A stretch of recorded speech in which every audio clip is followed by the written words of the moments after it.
मराठा आरक्षण संदर्भातील क्युरेटिव्ह याचिकेवर 11 सप्टेंबरला सुनावणी. मुंबई. मराठा आरक्षण रद्द करण्याच्या सर्वोच्च न्यायालयाच्या 5 सदस्यीय घटनापीठाच्या निर्णयासंदर्भात सादर करण्यात आलेल्या क्युरेटिव्ह याचिकेवर लवकर सुनावणी घेण्यासाठी आरक्षणासाठीचे याचिकाकर्ते विनोद पाटील यांनी सर्वोच्च न्यायालयात अर्ज सादर केला आहे. मराठा आरक्षण रद्द करण्याचा निर्णय 5 मे 2021 रोजी 5 सदस्यीय घटनापीठाने दिला होता.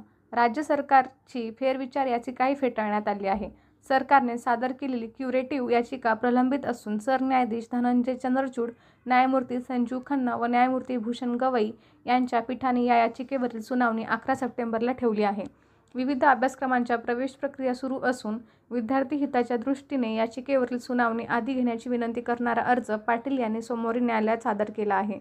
पण न्यायालयाने या अर्जावरील सुनावणीही 11 सप्टेंबरला ठेवली आहे. सर्वोच्च न्यायालयाने आरक्षण रद्द करूनही राज्य सरकारने आधीच्याच पद्धतीने आरक्षण दिले आहे. हे आरक्षण